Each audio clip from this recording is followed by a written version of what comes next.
Hey humans, have you ever had surgery? I had my wisdom teeth removed in my early 20s and more recently had a few bouts of surgery following a cycling accident. I know a few people who have had an appendix removed or an operation on their heart. Several of my family members work in the health system, so I'm constantly amazed at the marvels of modern medicine when it comes to keeping our complex and interconnected bits and pieces ticking. In almost every case, these interventions are to improve our health as individuals. Birrarung has also had a scalpel applied to it in various ways over the past 2 centuries since colonisation, but perhaps not with the same Hippocratic or well-meaning intentions. Over the years, the river has been straightened and widened to reduce flooding, and like so many other rivers all over the world, it was dammed in the middle of the 20th century to ensure a supply of fresh water for the growing city of Melbourne. These interventions, while representing marvels of engineering and securing the livability of the city, have also come at great cost to the health of the river and its surrounding landscape. We have heard in previous episodes that the damming of a river in Aotearoa, New Zealand, was referenced as the beheading of a river. For Birrarung, changes to its flow and connectivity also meant the severing of several other vital organs, its billabongs and its floodplains. Last episode, we heard about the work a local community group is doing to restore one of these billabongs. This episode, we're going to zoom out to a landscape scale and hear from 2 of the people working to restore the river's health and support the many species that rely on it.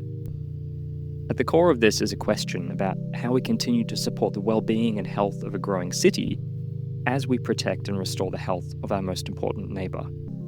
Because what is good for Birrarung is good for all, right? Welcome to More Than Human. This is episode 5 of our series, Living with Birrarung. Human Nature.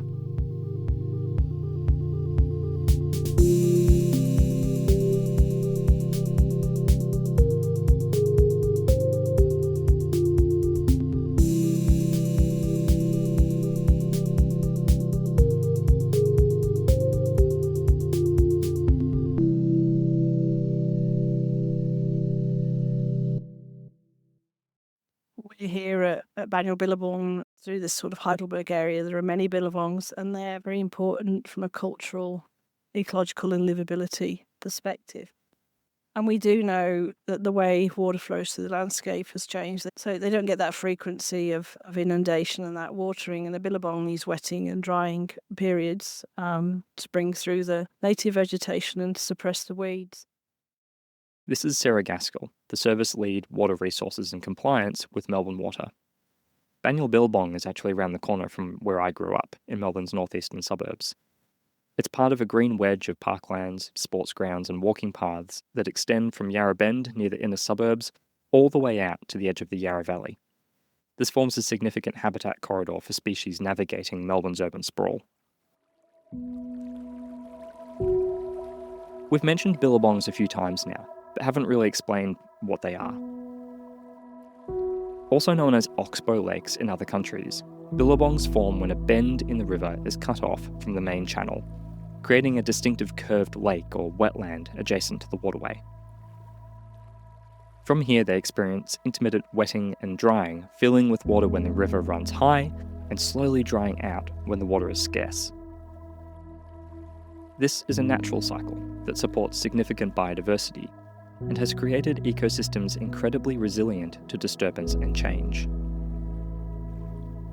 Sarah pointed out that the formation of these special places is also a feature of the geology surrounding Birrarung.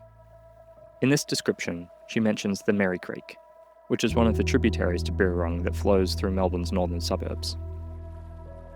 If you look at the Birrarung, if you pretend you're, a crow or war, or just looking down, you start with the headwaters way up past Warburton, and it sort of meanders its way through. Then it fills out onto the very beautiful, the floodplain around Yarra Glen. And that's all sort of what they call the alluvial deposits, which are softer rock, so not like the harder basalt we get out west. And then so the river will move, and it's a living entity. It's got energy.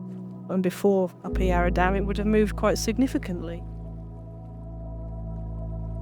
And then you come through sort of the gorge round about Warrandyte, and it narrows, and then it fills out in this lower sort of Yarra floodplain around about Heidelberg. And back in the day, there were many billabongs through here. Apparently, it was like the kakadu of the Birrarung, because there was just birds everywhere. Yeah, and the way water flows through the landscape has changed, so we don't get those huge channel-forming flows that we used to get. But Merry Creek is fascinating, because I understand that Merry, the Wurundjeri language in Wurrung, means stony. And if you can imagine, you're looking at the Merry Creek, everything to the west of that is like volcanic. It's on the third large volcanic plain in the world, all the way to South Australia border.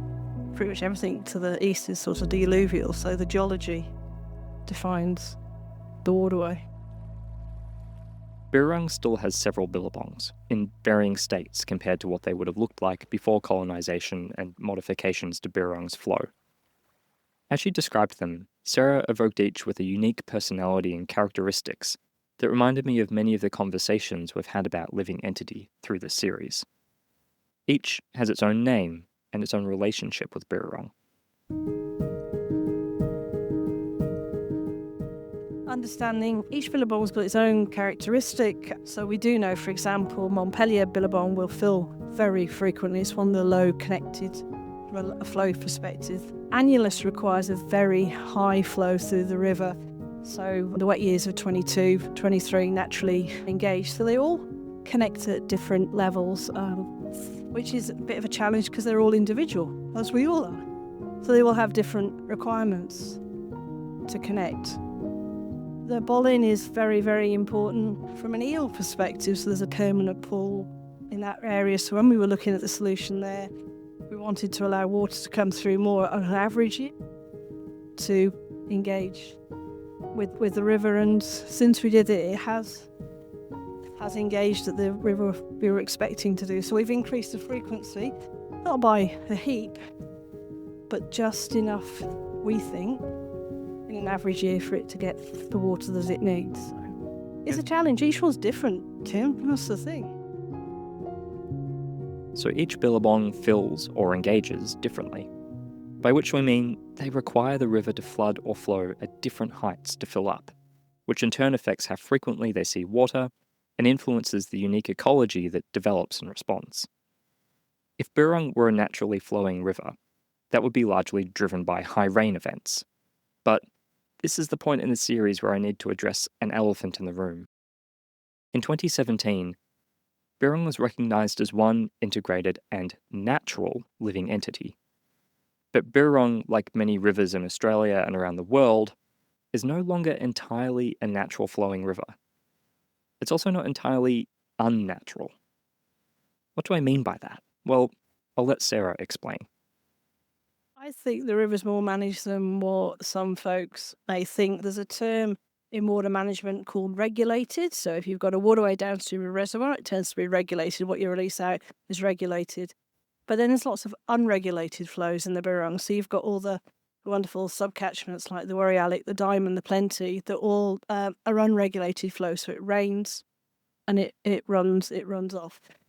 So the main stem of the Yarra, there is quite an element of river regulation releases that are made. It's different to other systems where people might be making releases for irrigation, like perhaps Eildon and the Goulburn. That's very large chunks of water being moved around. But the river is managed, is monitored very closely. We have gauging stations that's measuring the flow. We have water quality that's measuring the dissolved oxygen to see how it's going. We do a lot of fish monitoring to see how the blackfish are very important further up the Yarra where there's less sediment. So there is a high level of monitoring, measurement and adaptive management that goes into looking after the Birrarung itself. Also, try and work on scenarios. So we work on wet, average and dry year. If it's a wet year, it has different water requirements to an average or a dry year. So it's quite complex when you sit back and think about it. So while most of us may look at the river and see a waterway that meanders through our landscape and city fed by rainwater and tributaries, in reality, There is a complex system of coordinated natural and human-managed processes working away in the background to try and mimic as much as possible what a freely flowing natural river would do. How did we end up here, and why is this system needed? I guess it always comes back to the way water flows through the landscape has changed.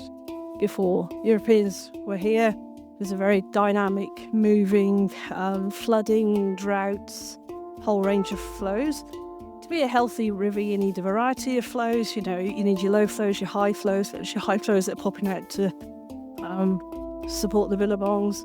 So a healthy river has different flows at different times of the year. Might be for fish to move to spawn, for the eels to move, for the grayling, etc. But as Melbourne was developed, obviously there was a requirement for water, so some of the upper Yarra was dammed, and when you dam a river, you really change the flow downstream because you're harvesting the water for public consumption. So the flows in the Yarra did change over time. Also, potentially reduce some of the overbank flow floods that you see in this part of the world. And the river potentially would have struggled a little bit. And when you've got a dam, you do need to release a certain amount of water as what they call sort of a passing flow out of the dam to compensate a little bit, but it's not the same as what would have been there here if the dam wasn't there. You can hear in Sarah's explanation that there is a delicate balance here, and I'm conflicted on where I sit on that balance. On the one hand, surely a freely flowing natural river is the gold standard we should be aiming for. Wouldn't restoring the river to that state, removing the dams and barriers, allow the river to truly recover from our recent treatment of it? On the other hand, doing so would put the homes and access to safe drinking water of much of Melbourne, including me, at significant risk. We currently rely on both the river and the surrounding infrastructure to make the city livable. It is difficult to imagine a pathway out of this mire. So how do we live with that dissonance and still safeguard the health of people and the river? So the Yarra, very recently, in the last sort of 10, 15 years, had what's called an environmental entitlement allocated, which is a bucket of water that's solely put aside for the Birrarung. And on the 1st of July every year, it gets 17 gigalitres of water into account. There's various passing flows, and that water is solely for the environment. That water is held by what's called the Victorian Environmental Water Holder. And Melbourne Water as a delivery partner, we have to plan and use that water accordingly. We have the right to carry over. So say if we didn't use all that 17 gig one year, you could carry it over, and then that would have potentially 25, 30 gigalitres of water. Today, that water isn't, there's what they call shortfalls. So it was water put aside, but there's thoughts that there's still more water that the environment needs. So the way it's managed is Melbourne Water puts a plan together how we're going to use it based on environmental flow studies. So we come and study the river to work out what flows the Yarra needs from a low flow. If there's a winter storm event, that flow serves a purpose for moving sediment or what have you. So we put a plan together about how we're going to use that 17 gigalitres of water and the passing flows and the carryover to the Victorian Environmental Water Holder. We go out to our stakeholders and say, what do you think? We talk to our traditional owners with a Wurundjeri and Bunurong, what their input is. And then the Victorian Environmental Water, who are statewide, put together what's called a seasonal watering plan, which they hand back to us the 1st of July. And that's where Melbourne Water makes decisions to make releases from the reservoirs, only small flows. We haven't got enough water to overbank flows, but just small pulses of flows.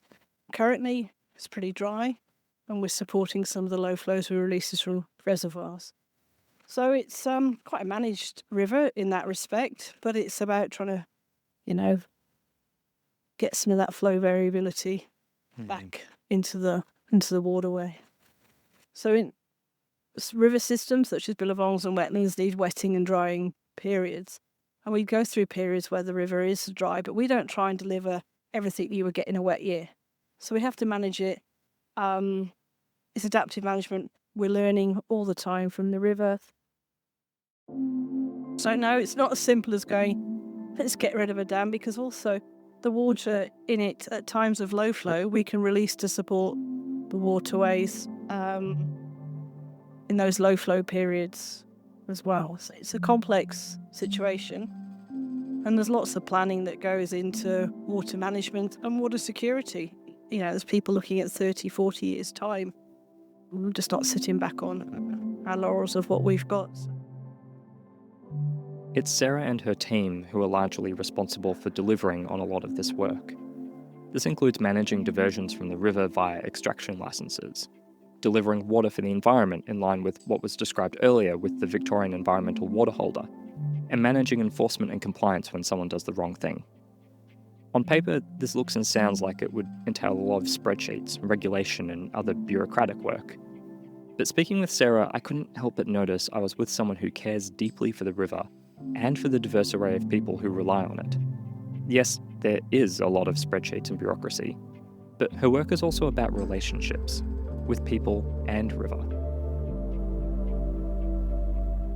So many people are connected to these places. So many people are trying to do the right thing and work together. It really is a team effort, and everyone's got something to offer with.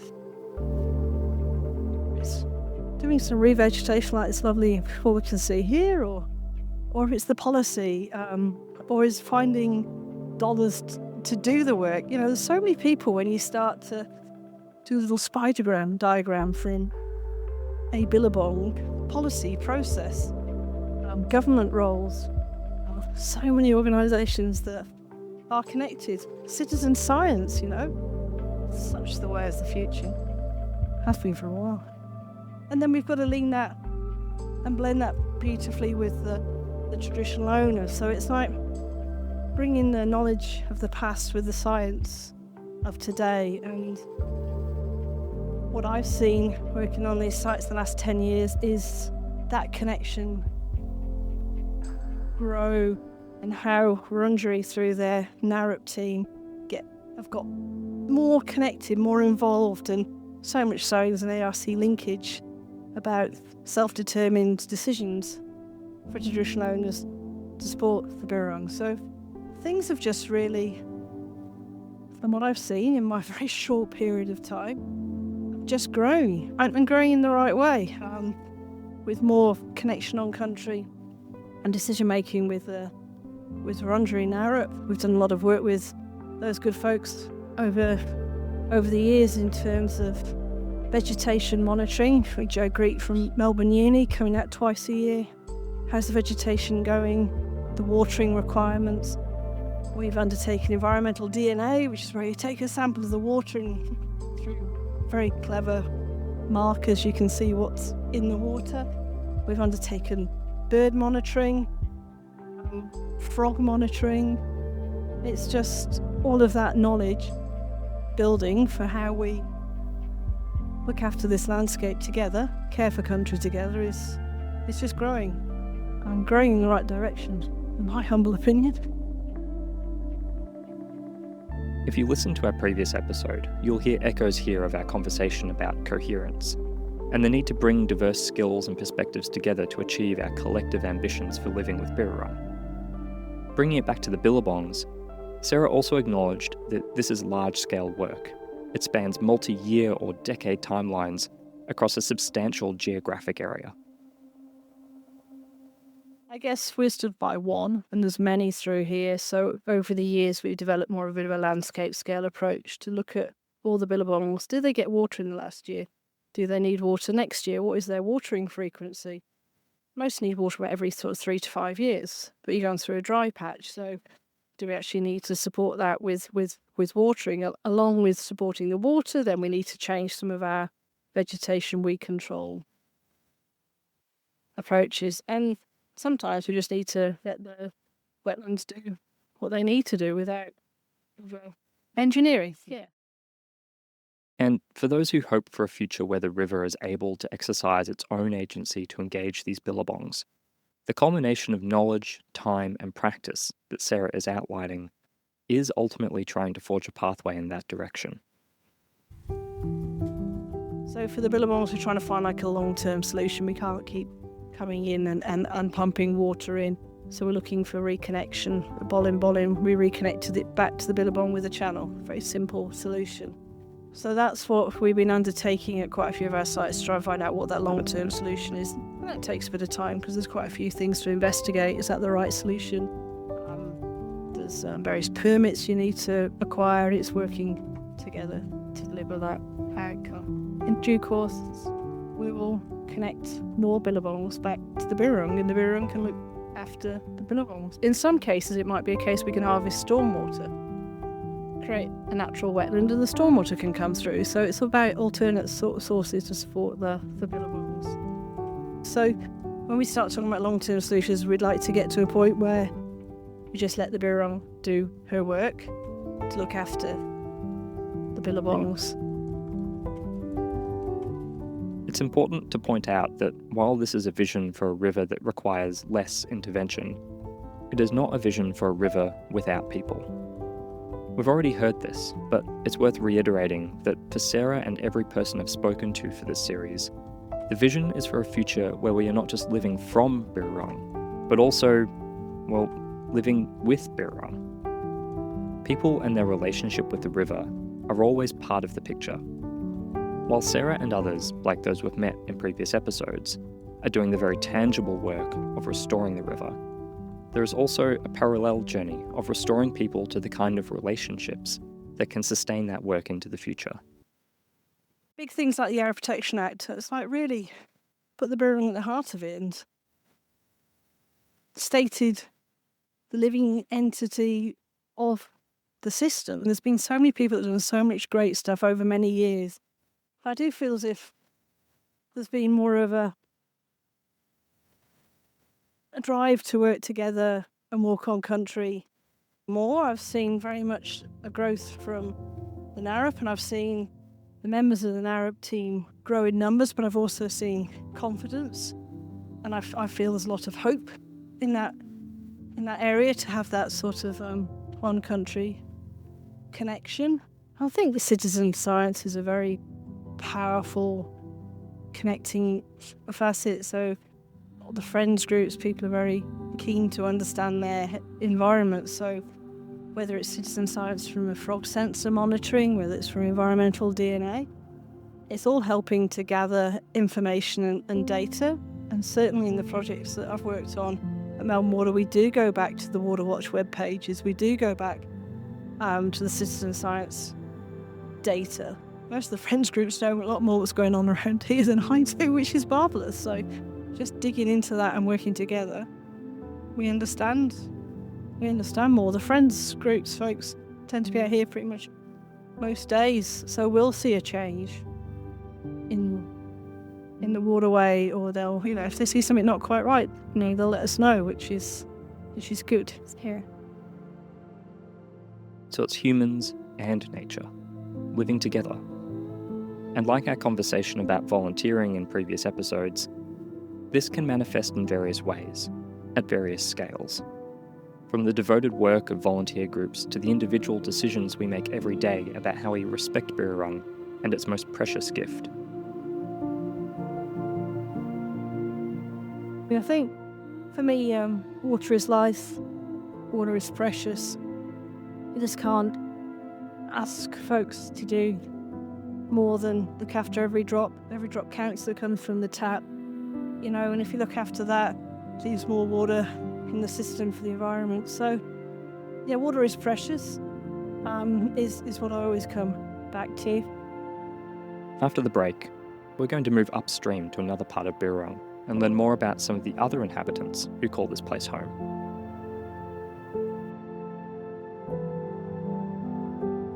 G'day humans, it's Mark here. I've been helping out Tim a bit with the production of More Than Human. More cheering from the sidelines these days and having to get into the weeds. Because Tim is a dynamo with this stuff. When I first met Tim through the Wattle Fellowship at the University of Melbourne, I immediately recognized him as intensely curious and very passionate about nature. And when he first reached out to me about this project, which has now become More Than Human, I immediately knew he had the right set of skills to pull this off. From being a musician, from being a interviewer on community radio, and from doing the hard yards himself in sustainability work. And so flash forward to now, and More Than Human is a living, breathing thing out there in the world. And you already know that because, hey, you're listening to it, but why are you hearing from me right now? Well, I just wanted to jump in and say that Tim is doing this project off his own back, the sweat of his own brow. And that after a lot of deliberation and thought and planning about what the right way to go about this would be, I'm happy to say that More Than Human is now on Ko-fi. This is a platform that independent creators use to allow their audiences, their fans, their community to directly support the project. Now, More Than Human is not a big budget production by any means, but Tim is carrying this on his shoulders. And I know from doing the hard yards myself in independent media that knowing that your audience is not only listening, but is actually getting value from what you're producing and is willing to help you share that burden is a great feeling. So you can find in the show notes to this episode a link to the More Than Human Ko-fi page. And I know from being there myself, and I know from talking to Tim, that a few bucks a month from some of the audience would help greatly, not only in materially supporting the project to continue, but in the feeling that this project has value to its audience. So I know the demands on our resources these days are many and unlimited. But if More Than Human is something that has value to you, we want you to know that there's now a way you can help support the project into the future. Find the link in the show notes. Thank you. Welcome back to our 5th episode of Living with Birrarung, where we're taking a closer look at how we balance the needs of people and the environment. We've spent a lot of time over the past 2 episodes looking at Birrarung's billabongs. We're now going to head upstream and into the Yarra Ranges National Park. Birrarung is one of the main rivers that flows through our beautiful national park. So Yarra Ranges National Park is quite special in a way that it's actually the start of the Birrarung up in the Upper Yarra catchment. This is Melissa Tuliranta. I met up with Melissa in late 2025 when she was working as a Parks Victoria ranger at Haining Farm in the Yarra Valley. It's roughly an hour to an hour and a half east of Melbourne. I had my toddler with me for this interview, so you might hear him enjoying himself in the background. Melissa has since moved into another role with Parks Victoria, but she spent a long time working alongside Birrarung on key conservation and restoration sites. So then it flows through our park, and 3 of the key sites that I personally look after, the Haining Farm, where we're at the moment, and then there's also Yarra Bridge Streamside Reserve and Warramate Hills. So they all have the Birrarung running through them, but also other rivers and creeks. So personally, I feel really privileged to be able to work next to these waterways. And even though it brings a lot of complexities in terms of land management, in terms of weed control and pest animal management and visitor access and all that stuff. One of the major landscape-scale projects underway in the Yarra Valley and adjoining Dandenong Ranges is the creation of the Yellingbo-Lewick Barring Landscape Conservation Area. We have a strong working relationship with Deakin Melbourne Water and do a lot of collaboration with them. At Haining Farm, especially the Lewick Barring Landscape Conservation Area is a key collaboration project between the agencies as well as various other stakeholders. And we're just trying to create all these green corridors, mainly focusing on the lowland leadbeater's possum and helmeted honeyeater, are critically endangered fauna emblems of the state. So it's a massive project with a 10-year plan. At least it has a 10-year plan, but we just need 10-year funding as well to make it all happen. The name Lewick Barring was chosen in consultation with the Wurundjeri Woiwurrung and translates to Ancestors Trail. The 10-year plan for this project would need its own series to cover all the detail. So, for the purposes of this episode, I'll keep it brief and we'll include a link to the plan in the show notes. The plan lays out the creation of a network of interconnected habitat corridors and larger conservation areas, covering a significant area from Healesville in the Yarra Valley to Cockatoo in the Dandenong Ranges. Similar to how nature moves through the city, most of these habitat corridors follow waterways. If you look at a map of the area, Birrarung is at the top, flowing east to west. Several other waterways then extend south, giving the impression of a large multi-pronged lightning bolt splashed across the landscape. Haining Farm, where I met Melissa, is close to the middle of this system. As the name implies, until recently this land wasn't your typical parkland. So, Haining Farm is located in the Yarra Valley, in Don Valley to be specific. And it's a really interesting site. It's one of the newer established parks. The land was given to the Crown back in the 70s. So it's actually been Crown land and protected by the National Parks Act for quite a long time. But up until 2019, it was still leased as a dairy farm. It was an educational dairy farm, so school groups from the city could come and just see how our dairy farm functions for a day. And to this day, so often I have people coming here and telling me like, oh, I used to come here as a kid. Like, I can't believe how much it's changed.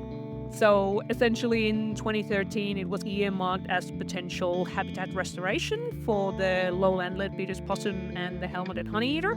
So they are two of our critically endangered faunal emblems. Lowland leadbeater's possums are around 25 individuals left in the world. So their situation is quite grim. Helmeted honeyeaters doing slightly better, around 250 individuals, but we still need more habitat for them, and that's why Haining was essentially established. So part of the paddocks, about 30 hectares of them, got fenced with a deer-proof fence and revegetated. So about 650,000 plants went in, specifically to create habitat for those two animals. And we also built an extensive truck network all the way through, so people could actually access the site, and still can access the site 24/7. There's multiple entrance points, there's a car park, and anyone can come and explore it now, which is really great. And we are in the process of just kind of doing the next round of upgrades. So we are looking at replacing the deer-proof fence with a predator-proof one to exclude cats and foxes in preparation for the release of the leadbeater's possum.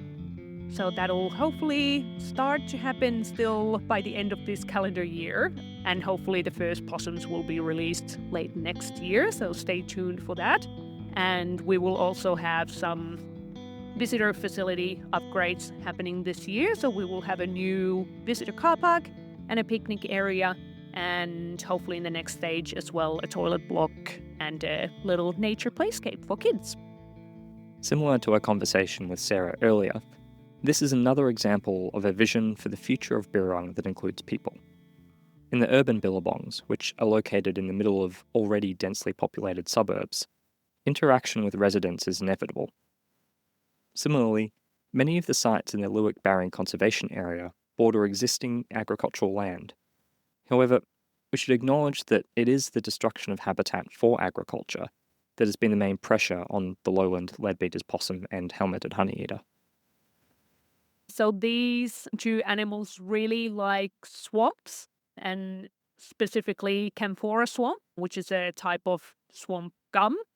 So very specific habitat, I guess, in that sense. And unfortunately, those swampy areas were also prime agriculture land. So most of their habitat has been cleared for both farming and then later on for development as well. So Kuwi-Rup had massive areas as well where lowland leadbeater's possums would have been found back in the day.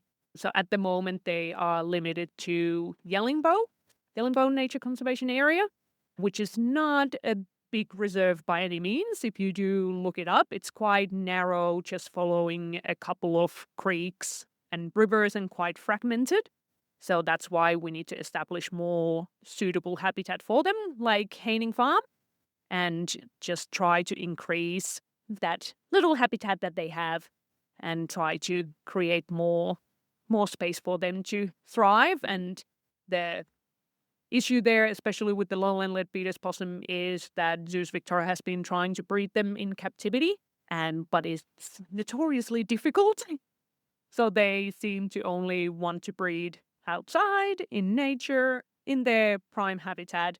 So that's why we need to establish these reserves. But it is hard creating something from scratch, and you have the ongoing maintenance and weed control, predator control, all that comes to play as well.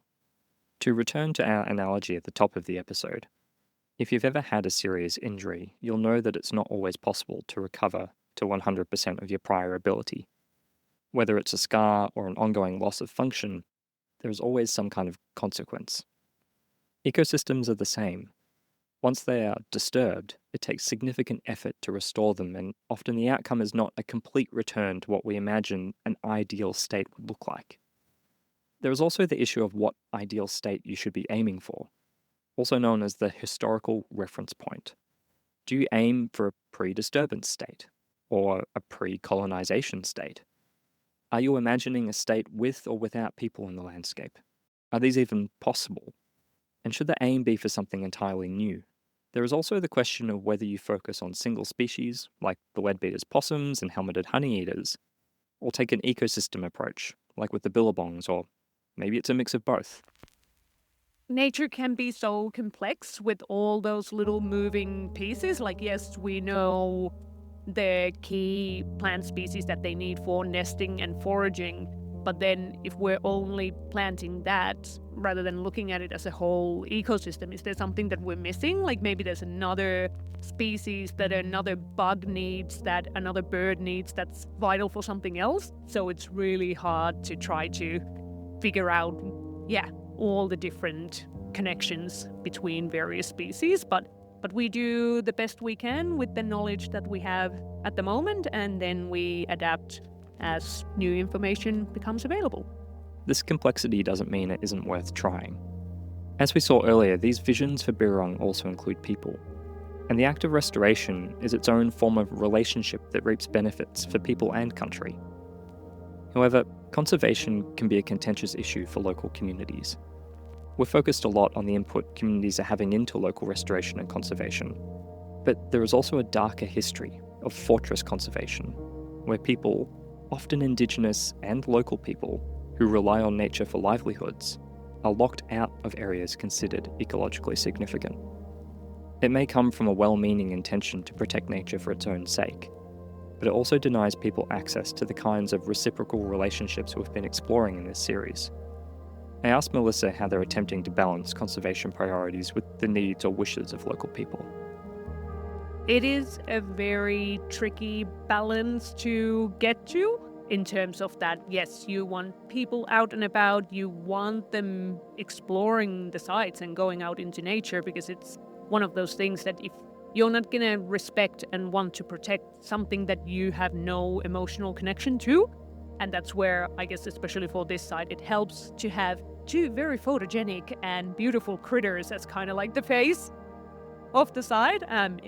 If no one has seen a picture of a lowland leadbeater's possum or helmeted honeyeater before, I strongly encourage you to go on Google right now and have a look. They are absolutely stunning. But it's about getting the community behind the projects and doing the consultancy as well, and actually asking what do people want and what do they need, but then making sure that you have that conservation element in there as well. It's a bit of a give and take to a degree. You might have some areas that, you just have designated for those visitor sites, and then they have a lower conservation value. But then you have those off-limit areas where you focus on the environmental values instead, and you're like, look, this area set aside here is for people to enjoy and still get the enjoyment of nature. But then as a trade-off, we do need to have some areas where we just have very minimal human presence, especially, I guess, in a lot of the Yarra or the Birrarung in the upstream, it's within closed catchment, and it can be very restrictive in terms of human access. but it also means that we have one of the best drinking water in Melbourne and the least treated drinking water in Melbourne, because we do have this incredible protected catchment. So there's always that trade-off and that bit of a balance between nature, conservation, and human access. This harkens back to our chat with Sarah, especially when we talk about access to fresh drinking water in a city like Melbourne. Creating new areas like Leeuwik Barring also comes up against the challenge of private land ownership and use. Many of the new corridors along waterways are adjacent to private land, and many landowners have their own understanding of where the boundary of their property has historically been. Where new vegetation is being planted, there is also a concern about risk, especially fire risk. After community feedback, the state government actually restricted vegetation along some parts of the river to just 10 metres from the top of the riverbank. Part of establishing this Leeuwik Barring landscape conservation area, there's been extensive surveying of boundaries and where fence alignments have been, sometimes for decades and generations. People have historically had their cattle all the way to the banks of the Birrarung, and that's where they think that the boundary has been. And that's part of the surveying process, actually talking to every single landholder edging the Birrarung and looking at the mapping and saying, well, this is where the fence line currently is. This is where it should be. Let's have a conversation and make sure that there's not too much of a change to the land use, but maximizing the conservation effort as well. So it might be a bit of a trade-off in terms of new fencing, that maybe they'll get to still have livestock in some parts of the Crown land, but then we get in exchange a little bit of the freehold land. So it's again, a bit of a give and take, but it's definitely an interesting space. And here in the Yarra Valley, obviously, bushfire risk is always a conversation as well, and safety needs to come first, of course, for all of our communities. But it's not as black and white that re-veg equals increased bushfire risk. We're fortunate that we have a lot of technology these days that we can use. So even here at Haining Farm, there was extensive community consultation and modelling to try to minimize the bushfire risk. So we have big fuel breaks around the 30-hectare conservation area. There's been trees planted in strategic locations along that fuel break to reduce wind speed. So if there was a fire, having vegetation in those particular spots actually makes the fire risk smaller, which is quite interesting. So it just goes to show that, it's not a black and white issue. But again, it just comes down to having those conversations with the community, because not everyone is a scientist or an ecologist, and it's impossible for everyone to know everything.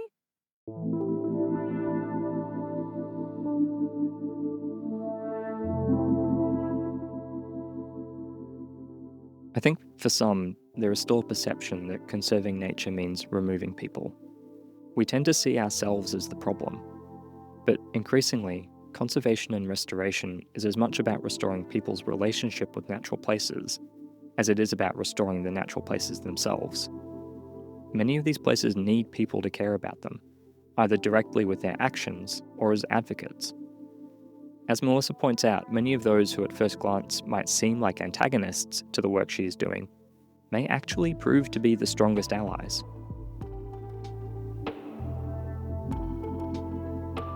They rely in nature for their livelihood as well. Like, they feel it the worst when it doesn't rain enough or when it rains too much. So obviously it's not in their benefit to have the nature go downhill, or Mother Nature going worse, or climate change getting more severe. So I truly don't think it's an issue of not caring. It's just hard to get all the right information out and maybe highlight the values, the right values. Because if it gets just labeled as a greeny thing, or it's a bit more complex than that. So we just need to keep the communication going and showcase and areas like Haining Farm, where we have done a massive project like this, and how the community has really come around as well. There's always going to be some that don't agree with it, but one of my favorite things is to just have a chat with some of the locals who come for daily walks in the park, and them coming to me and saying, like when I first heard about Haining and it was getting established, I was really against it. I didn't want it here. I was very vocal about it, but now I love it, and I come here every day for a walk, and I love that I have this area in my backyard to come and enjoy. And yeah, it's a really, really beautiful thing to witness, to see the change in people and see the change in their mindset as well. There is so much more to unpack about both Billabong restoration and the creation of the Leeuwik Barrung Landscape Conservation Area. This episode only skimmed the surface of some big conversations that I hope to return to in future episodes and seasons of this show. For now, we have included links to Burndap Birrarung Burndap Umarkoo, the Yarra Strategic Plan, and the Leeuwik Barrung Landscape Conservation Area 10-year plan, along with some additional resources in the show notes. If you're in Melbourne, I'd also encourage you to get out and visit some of these great areas. In this episode, we've spoken a lot about a vision for the future of Birrarung with people. That includes you. After all, the idea of a river as a living entity is an invitation to enter into a relationship with the river. And what is good for Birrarung is good for all of us. In this episode, you heard from Sarah Gaskill from Melbourne Water and Melissa Tuliranta from Parks Victoria. You can find out more about our guests' work and the information discussed in this episode in our show notes. More Than Human is an independent production from me, Tim McIntosh Hanna, and Mark Spencer from Here Media. This is our 5th episode in our series about Birrarung, and we have one more episode planned for release in June before we take a short break to prepare the final few episodes for release later in this year. Over that break, we have a couple of surprises planned, so stay tuned to the feed. If you'd like to support our work, we've also set up an option to make a one-off or ongoing donation to the show. Even small donations help us pay for gear, software, travel, and time. So if you're in a position to be able to make a contribution, we appreciate every dollar. If you can't make a dollar donation, please consider leaving us a review and rate the show wherever you listen to podcasts. It really does help us reach new people. And also share this series with your friends, family, and colleagues. And one more shout out, again, you can leave us a voicemail by clicking the little blue microphone on our website, morethanhumanpod.net. We'd really love to hear how you are connecting with this story and your local waterways. We'll be back next month with episode 6 of Living with Birrarung.